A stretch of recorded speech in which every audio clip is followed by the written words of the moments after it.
There are names in the underworld that aren't spoken aloud, not out of respect. Out of fear, John Wick was one of those names. The Baba Yaga. The man you sent to kill the boogeyman. For years, they thought he was done, retired, buried beneath grief and a fragile peace. They were wrong. This is the story of the night the Continental went dark, and the debt that should never have been called.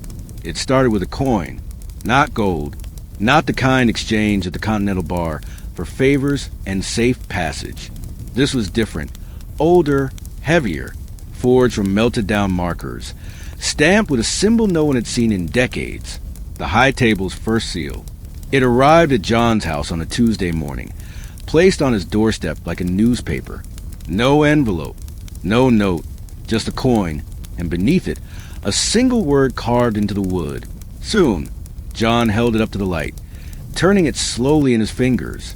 His dog, a new one, a German shepherd he'd named Sadie, watched from the doorway, sensing the shift in the air. "It's all right, girl," John said quietly. But it wasn't. The Continental at midnight is a church for sinners. Quiet, reverent, the kind of place where blood is cleaned quickly and questions are never asked. John walked through the lobby and conversation stopped. Heads turned. The bartender, not Sharon, someone new, younger, froze mid-pour. Winston stood at the top of the stairs, waiting. "Jonathan," he said, no warmth in his voice, just resignation. "I was hoping you wouldn't come." "The coin," John said simply. Winston descended slowly, each step measured. When he reached the bottom, he looked older than John had ever seen him. Tired, worn down by years of managing impossible balances. "Walk with me." They moved through the Continental's halls, past assassins and criminals who parted like water until they reached Winston's office. He poured 2 drinks. Bourbon. Neither man touched them. 3 weeks ago, Winston began, someone broke into the high table's vault. Not the public one, the real one, the archive. They stole something that should never have existed in the first place. "What?" "A list. Every marker ever issued. Every blood oath. Every debt." Winston's eyes met John's. "Including yours." John's jaw tightened. "I fulfilled my marker. I'm out." "You are," Winston agreed. "But the list doesn't care about fulfillment. It only cares about leverage. And someone is using it to destabilize the entire underworld." He paused. "They've already killed 2 high table members. Made it look like rival families. The table is fracturing, and they're using old debts to turn us against each other." "Who?" Winston slid a photograph across the desk. A woman, mid-40s, sharp eyes, expensive suit. "Sophia's sister," Winston said quietly. John's expression didn't change, but something flickered behind his eyes. "I didn't know Sophia had a sister." "No one did. She was erased from the family 20 years ago, excommunicated for trying to break the rules. She's been in the shadows ever since, building her own network. And now she wants revenge, not just on Sophia, on the entire system that cast her out." "What does she want with me?" Winston leaned back.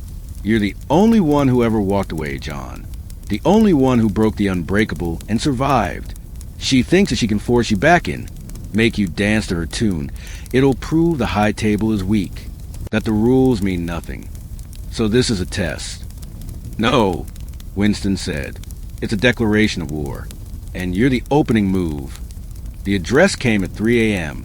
Not a location, a name, Marcus. John's hands clenched around his phone. Marcus had been dead for years, killed during the First War.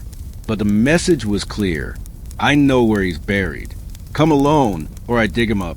The cemetery was in Queens. Old, forgotten. Rain turned the paths to mud. John walked to the headstones, hand resting on the Glock beneath his jacket, until he reached Marcus's grave. Simple, unmarked except for a single line. A friend.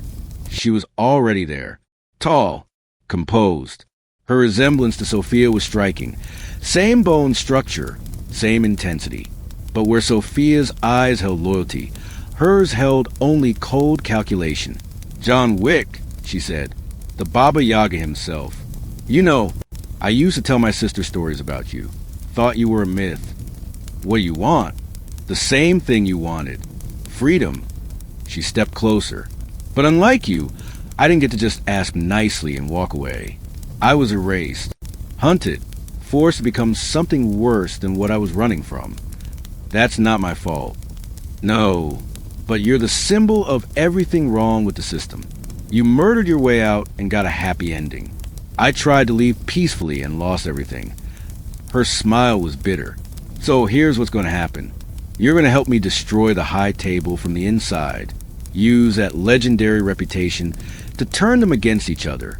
And when it's done, when the whole rotten structure collapses, you and I will be the last one standing. And if I refuse? She pulled out a phone, showed him a live video feed. Winston, chained in a basement somewhere, bloodied but alive. Then I start with the people who helped you. Winston, then the others. Everyone who ever gave you sanctuary. I'll burn the Continental to the ground with them inside. John's voice dropped to a whisper. You don't want to do this. But I already have.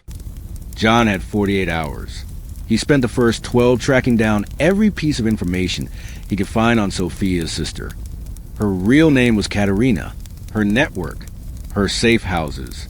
He spent the next 12 calling in every favor he had left. The Bowery King, the director, even the remnants of the Rusker Roma. You're asking for a war, the Bowery King said over secure line. I'm asking for a rescue, John corrected. And then I'm ending this. And after, John was silent. After I'm done, for real this time. The exchange was set for the Continental. Neutral ground. Except Katerina had already broken every rule that mattered. John arrived at sunset. The building looked the same, elegant, timeless, untouchable. But when he walked through the doors, he knew immediately something was wrong. No staff, no guests, just empty halls and the echo of his footsteps. At the center of the lobby, Winston sat in a chair, hands bound. Katerina stood behind him, gun to his head. Around them, 20 armed men, professional, military trained. Glad you could make it, Katerina said. Now, let's talk about your new role in my organization. John stopped 10 feet away. Let him go. This is between us. No, John. This is between me and a world that threw me away. You're just a tool I'm using to tear it down. Then you've made a mistake. Have I? The lights went out. What happened next will become legend. They say John moved like smoke in the darkness. That every muzzle flash illuminated another body falling. That he used the marble pillars like they were extensions of his own body, ricocheting bullets, creating angles, turning the Continental into a tomb. They say it took 3 minutes. They say when the lights came back on, 20 men lay dead, and John stood over Katerina, gun pressed to her forehead. You want to prove the rules mean nothing? John said quietly, You're right. They don't. Not anymore. Not after tonight. Then kill me, she spat. Make me a martyr? No. John lowered the gun. I'm giving you the same thing I was given. A choice. Walk away. Disappear. Or keep fighting and die for nothing. He pulled out the ancient coin, the one with the high table's first seal. This was going to be used to control me, to prove I could be manipulated. But you know what? I'm tired of being anyone's weapon. He placed it in her hand. So take it. Cash it in. Buy your freedom. Or throw it away and keep bleeding. Katerina stared at the coin, then at John.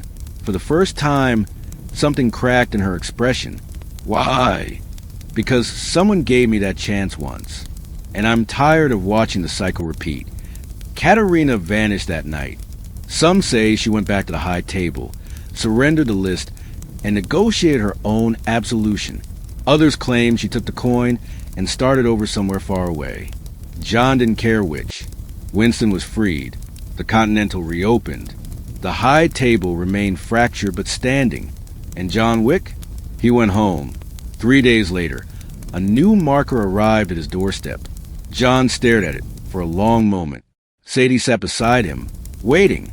Then he picked it up, walked to his fireplace, and dropped it into the flames. Some debts can't be paid. Some markers can't be honored. And some men just need to stop answering the door. John Wick had saved the world from itself one last time. Now he was going to save himself. He poured a drink, sat in his chair, watched the marker burn, and somewhere in the city, in shadows and smoke, the underworld whispered a new rule. Don't call the Baba Yaga. He's done answering.